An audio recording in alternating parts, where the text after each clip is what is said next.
Did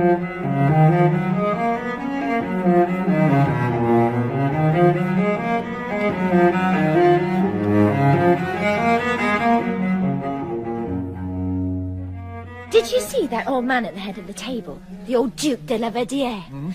They say he was once the lover of Marie Antoinette. Emma is dressing herself at the ball with the painstaking care of an actress making her debut.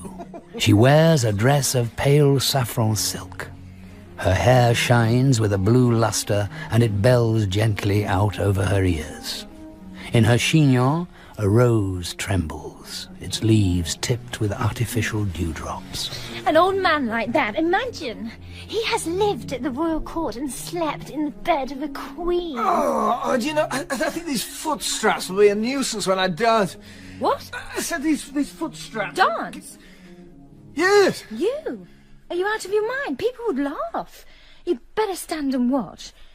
You think so? That's more suitable for a doctor anyway. You look beautiful, my love. No, Charles, leave me alone. You'll rumple me. Listen. It's starting.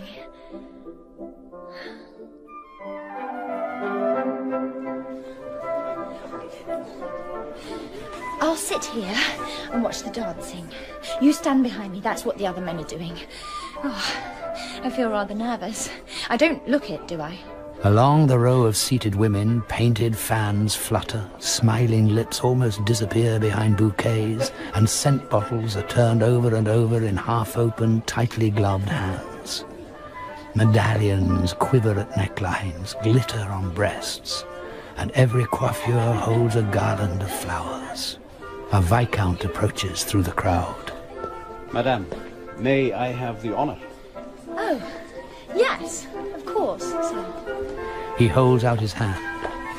Emma glides forward on his arm, her nervousness gone, and they dance away together, swaying to the rhythm of the music. The night moves on. The ballroom is stifling now, and the lamps are growing dim. A servant climbs onto a chair and breaks a couple of panes.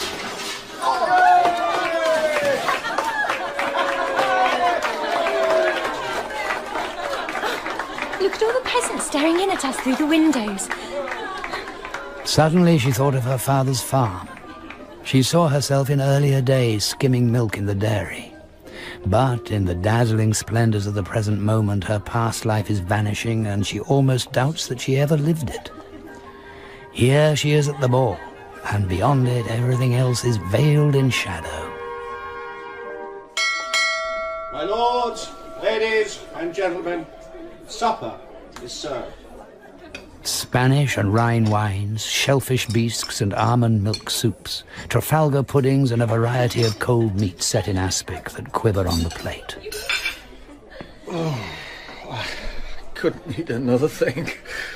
Why don't you go into the gaming room and sit down, Charles? And leave you all alone and unprotected? Nothing can happen to me here. At 3 in the morning, the waltzing begins. Madame Bovary, may I once again have the honour? But I cannot waltz if I can. It's not difficult. If I lead you like this, you'll manage perfectly well. You see? Yes, I see. Turning, everything around them is turning.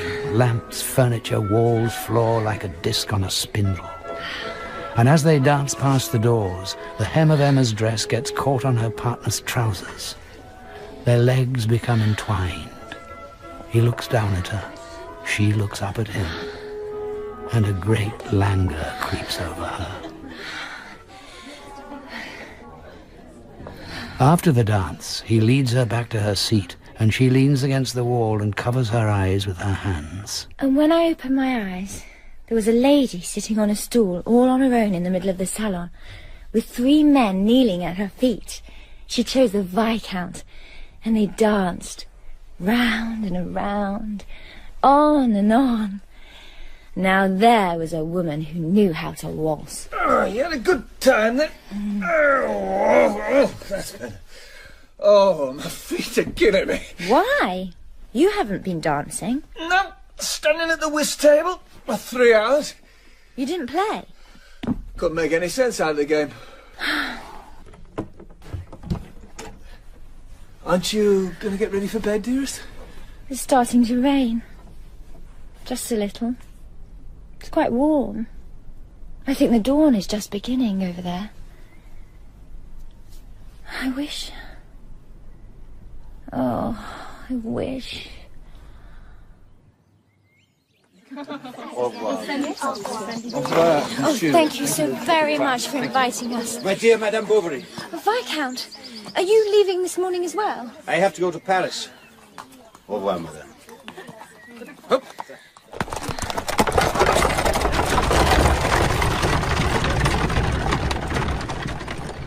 When they reached home, the maid informed them that dinner was not ready.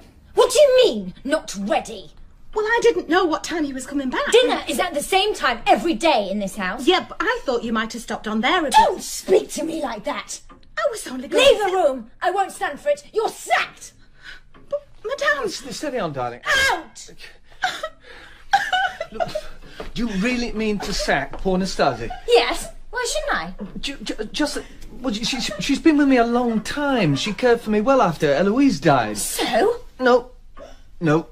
Oh, darling, it's good to be home again, isn't it?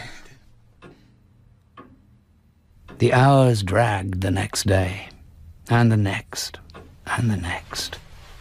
Emma stowed away in the chest of drawers her beautiful ball gown and her satin slippers, their soles yellowed by the beeswax on the dance floor. Where are you now, Viscount? And are you still in Paris? Do you ever think of me? But why can't I be in Paris, Jolie?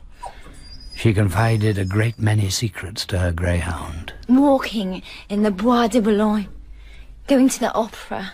She would have confided in the logs in the fireplace and the pendulum of the clock. Mixing with interesting people, artists, writers, aristocrats.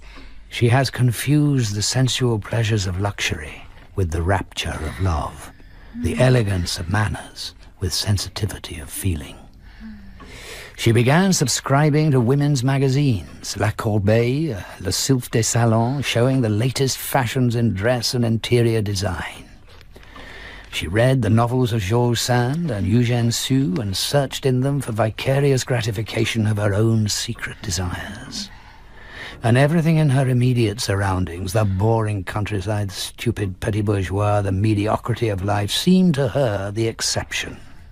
A freak accident that had befallen her alone. And it never changes. Another dawn, another day. And once again I rise and wave goodbye, Charles, goodbye. And then, as every morning, here comes the schoolmaster in his black silk cap opening the shutters. There goes the policeman on his rounds with his sword at his side. I'm home, dearest. Hello. Hello. You smell nice. You look nice too. Is that a new dress? No, my old blue one. I just altered the flounce. It's more fashionable like this. You are such a clever little woman. Wine, my dear? You know, I had the most awful experience today. I've been in Evo. Dr. Chevalier called me for a second opinion. The patient was in his bed. The whole family was in the room. Condition of the chest it was. Anyway, I gave my opinion, and I do have plenty of experience, and I prescribed leeches as I always do. Chevalier refuted my suggestion utterly and called me a fool for my pains. A fool and a dumbhead, mark you, and in front of the whole family. I was humiliated. How dare he do that to you? How dare he? You are a respected doctor. You've practiced successfully for many years. Your patients trust you implicitly. What does he know anyway? He knows nothing. Why do you think he called you in the first place? My darling, you are so supportive. Come here, let me kiss you. No, I am very angry, You must stand up for yourself. No, I need air. What a pathetic creature he is. What a pathetic creature.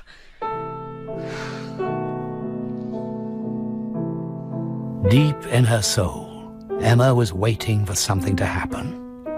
Each morning on waking, she expected it that day, and as each day ended, she felt sadder and longed for tomorrow. So the winter passed. In the spring, she suffered from breathlessness when the pear trees blossomed. Do you think there will be another ball at La Vaubyessard this year? I've no idea, sweet. But the summer passed without letters or visits. And so did September and October. Oh, I can't bear it. What's the matter, Emma? Are you ill? I have given up music. Why play when there is no one to listen? I am listening. Why practice? Why draw anymore? What's the point? Why sew tapestries? Why open a book ever again? She became listless and melancholic.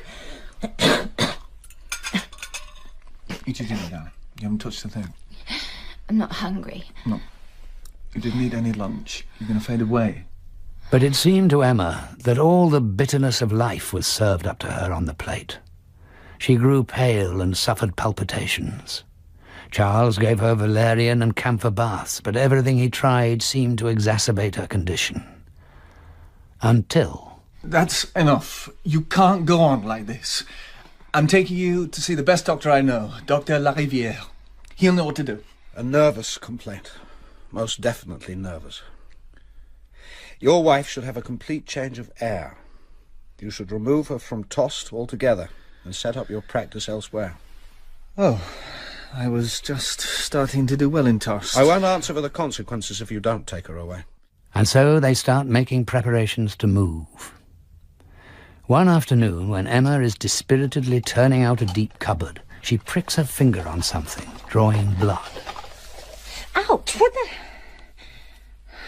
My wedding bouquet. All yellow with dust. Oh, well. And she throws it on the fire. It blazes up fiercely, looking like a little red bush on the embers, gradually consuming itself. Emma? The tiny pasteboard berries burst open. The brass wire twists, the braid melts, and the shriveled paper petals, after hovering like black butterflies against the fireback, finally fly away up the chimney. What was that? Nothing of any importance. Listen, I think I've found somewhere for us. A place called Yonville-l'Abbaye, not too far from Rouen. Quite a fair-sized town, it seems. It says here, please write for further details, care of the local pharmacist, a Monsieur Homais. I'll do that immediately, if you agree. Emma, are you all right? I feel a bit faint. Well, lie down. Lie down. Here. No, I'll get you something. No, I'm all right. Go and write your letter. We might as well go to that place as any other. Mm-hmm. Oh, and Charles... Yes, dear? I think I might be pregnant.